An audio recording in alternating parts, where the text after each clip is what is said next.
আসসালামু আলাইকুম, কেমন আছেন সবাই?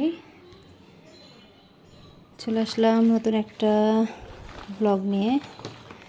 এই সিমগুলা রাতের বেলা বোনের ছেলে গ্রাম থেকে আসছে, তো আসার সময় একদম গ্রামের টাটকা বাড়ির সিম নিয়ে আসছে। আর এখানে 3টা মিষ্টি কুমড়া নিয়ে আসছে। তো দুইটা একরকম, এক গাছের, একটা আরেক গাছের। আর এখানে অবশ্য 2 রকম গাছের সিম আছে। এগুলো সব গ্রামের থেকে ভালোবেসে ছোটো ভাই পাঠায় দিছে বোনের ছেলের কাছে। আমি অবশ্য কিছু সিম এখানে কেটে রাখছি। আজকে ভাবছিলাম যে একটু ভাজি করব।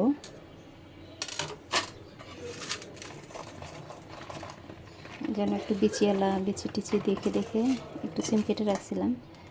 তো ভাজি করব এখন না, সন্ধ্যার দিকে রান্না করব। আর এখানে গ্রামের একদম জাংলা পুঁই ফল সহ একদম বিচি সহ নিয়ে আসছে। পাতাগুলো একদম ছোটো ছোটো, তারপর আমি আবার একটু ছোটো করে কেটে নিয়েছি। যে একদম ছোটো ছোটো বিচিগুলো পাকে নাই। আর দুপুরের জন্য কালকে সেই বিরিয়ানি রান্না করছিলাম, ওইটাই এখন গরম করে খাবো।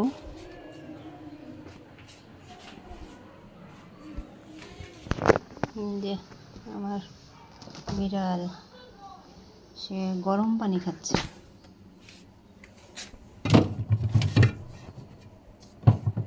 আমি ফ্রিজের থেকে একটু খাবার বের করে নিই।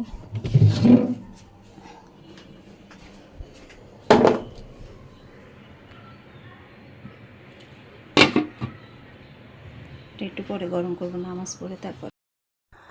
এখন দুপুরে এই তো খাবারটা গরম করে দিছি। বোনের ছেলে আছে, তারপরে আমারটা আছে, 2 ভাইকে খাবার গরম করে দিছি, আমিও গরম করে নিছি।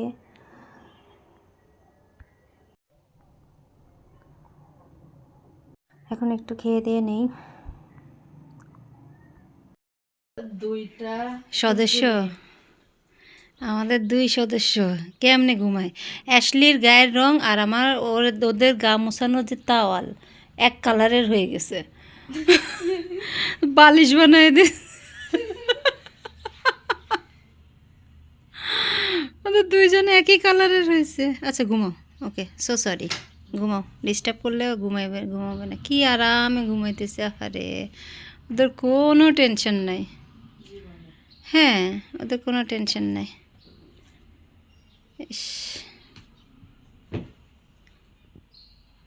এদিকে ওদেরকে আদর করে টরে আসতে না আসতে আরেকটা বাথরুমের পানি খাওয়ার অভ্যাস বানায় ফেলছে। সে বাথরুমে গিয়ে পানি খেতে গিয়ে শরীর টরীর ভিজা তারপরে আসছে।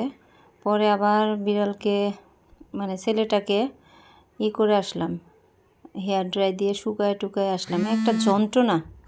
পরে একটা কল আসছিল। আরেকটা জিনিস, আমার বোনের ছেলে আসছে যে ওর কাছে যে সবজি পাঠায় দিছে, আমার বোন আবার আমার জন্য দেশি মোরগ জবাই করে রান্না টান্না করে দিছে, আরও অনেক তরকারি রান্না করে আমার জন্য পাঠাইছে। তারপরে গ্রামের সেই কুমড়ার বড়ি, তারপরে আমার ছোটো ভাই চানাচুর পাঠাইছে গ্রামে থেকে আমার ছেলের জন্য। এই একটা ব্যাগ পুরা আমার মানে বোনের ছেলে হারায় ফেলে তারপরে আসছে, ট্রেনের মধ্যে ফালায় রেখে চলে আসছে। একটা বস্তা নিয়ে আসছে, শুধু সবজিটা নিয়ে আসছে, আর বাকি আরেকটা যে রান্না করা খাবার আছে সেটা ফালায় দিয়ে আসছে। মানে ভুলে গেছে, কিন্তু এসে বলতেছে কে যেন নিয়ে গেছে, হারায় গেছে। আর কি বলবে বলেন। আমার বোনেরও মনটা অনেক খারাপ হয়েছে, সে অনেক কষ্ট করে মাটির চুলায় রান্না করে তারপর আমার জন্য পাঠাইছে। আবার ছোট ভাইয়েরও কষ্ট লাগছে যে তার শাশুড়ি আমার জন্য অনেক কুমড়ার বড়ি পাঠায় দিছে। সব মিলে আসলে আজকের দিনটা খুবই খারাপ গেছে। কালকে সন্ধ্যার পর থেকে মনে পড়লেই খারাপ লাগে। তো ঠিক আছে, এই তো আমার সিম আর আলু ভাজি হয়ে গেছে, আর পুঁইয়ের বিচিটা সিদ্ধ করে রাখলাম, কালকে বা পরশুদিন যখন রান্না করি তখন করে নিব, রসুন দিয়ে বাগার দিয়ে নিব। তো আজকের মতো এ পর্যন্তই। সবাই ভালো থাকবেন, সুস্থ থাকবেন, সাবধানে থাকবেন, আমাদের জন্য দোয়া করবেন। আল্লাহ হাফেজ, আসসালামু আলাইকুম।